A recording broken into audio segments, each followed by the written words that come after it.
Hey everybody, Beverly Whipple, your tattooed realtor with the Now team at ERA here. Once again, I'm joined with Mike Bringhurst. And Mike, where do you work? Patriot Home Mortgage. All Hello. Right. And I had a question. So we're filming on Mike's page live today. Yay.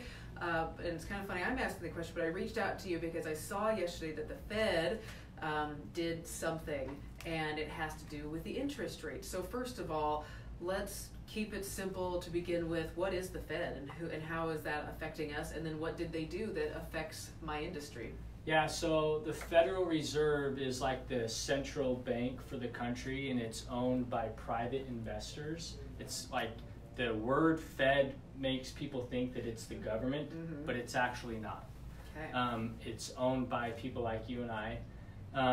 But anyway, they do have some say in monetary policy, and the Federal Reserve dictates the rate at which banks lend to each other at. So that's kind of what the Federal Reserve is in a very brief explanation. But when they did raise the interest rate, and they plan on raising it again in December. Okay. But what they actually raised was the rate that it's called the prime lending rate. It's the rate that banks lend to each other at. It is not the mortgage interest rate. And so what's interesting about mortgage rates is that typically mortgage companies and Fannie Mae, the people that decide the mortgage rate, we are so concerned with stability, right? So the Fed has been saying they were going to raise the rate for a while in the month of September, and then they did. And so like what we thought was going to happen, happened. Yep. So that's very good for mortgage rates. Typically when the Federal Reserve raises the rate, mortgage rates, if they expected it, actually drop shortly thereafter. And so I've seen in the last day or two positive rate changes on the mortgage side. Mortgage rates are very near 5% for certain types of loans, and they're now hopefully going to get better, but they didn't go up. So the Fed raising the rate does not mean the mortgage rate went up. Yes. But long term, it does mean the mortgage rate will go up. And so when, and I know that I'm putting you on the spot here, but when the mortgage rate does go up, I mean, how many points or percentages do they go up? I mean, I know that's, you can't. Yeah, no, you really that, can't. But There's not a direct answer to that other than what's happened in the past. So this was the third time this year that the Federal Reserve raised the prime rate, and this, in the last 12 months, the mortgage rate has gone up about 1 full point. So I would say on average, the eventual effects of the Federal Reserve raising the rate is that the mortgage interest rate will go up eventually 1/4 of a point or so. That's kind of what's happened in the last 12 months. So when you say eventually, do you think maybe by the end of the year, by early 2019?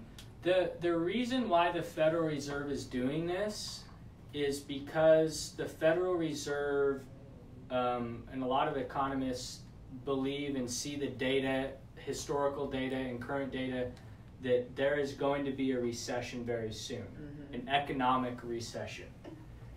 And one of the things that they do to get us out of an economic recession is lower the rate. But you can't lower it unless it's high. So they're just trying to get it up as quickly as possible. The reason I say that in answer to your question is as soon as that recession starts, rates are probably going to go down like within 6 months or so across the board to try to pull us out of it, right? So, you know, like what are they going to be beginning of the year? I would say if you're looking to buy a home, they'll probably be in the 5s. But next year, like I think we're like really right there. Like we're right there as far as a recession happening. And one other thing I'll note, that I've said this in other videos I've posted, a recession and a housing crash are not the same thing. Thank you for clearing that up. Yeah, a recession is by definition not a housing crash and recession are not the same thing. Sometimes, 2 times in the last 60 years, a recession and housing crash happened at the same time.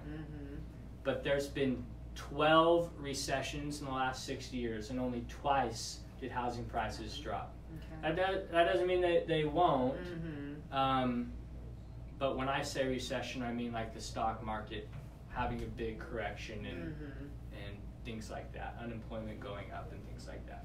Yeah, and a lot of what I get in my business right now is people saying, I'm not going to buy right now, I'm just going to wait until the market crashes. And I'm looking around like, well, we're not, I mean, of course, wish we all had a crystal ball. We're not really projecting that the market is going to crash again, because I mean, 2008 is still fresh in everybody's mind, but like you said, I mean, we're due for some sort of recession. I mean, everyone that I talk to, which are agents who have been in this business for longer than I've been alive, and I tend to agree with them just in line with my business, is we might see a little bit of a correction, a possible kind of slowdown in 2019, but we're not expecting this big, bubble popping and all that, just with all the pent up need that we have for housing right now, because we have such a housing shortage. Would you, on your side, do you see that? Or? Yeah, I see a couple of things. In general, I agree with that train of thought.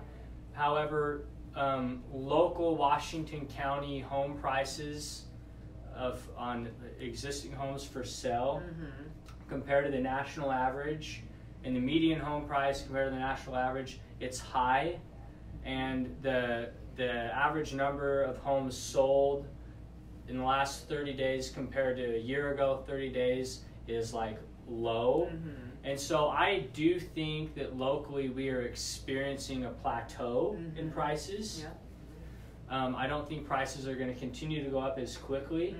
Level off a bit. I think it has to level off, and I think it is leveling off. And in certain price points it may drop a little bit, but I don't think a housing crash is caused by foreclosures, and the foreclosure rates are at all-time lows. So it's kind of hard for that to happen. But something could cause foreclosure rates to go up. But in the near future, a housing crash just doesn't seem likely, because all the ingredients for that, most of those ingredients are not on the table. Okay, so crash versus recession. We've thrown around some good things here today. Thanks for taking the time to do this. Did you have anything else you wanted to put in there? No, well, I just see a lot of buyers doing that same thing. Like, we're going to wait. Housing is like the stock market. No matter when you get in, if you're in to stay, you will benefit.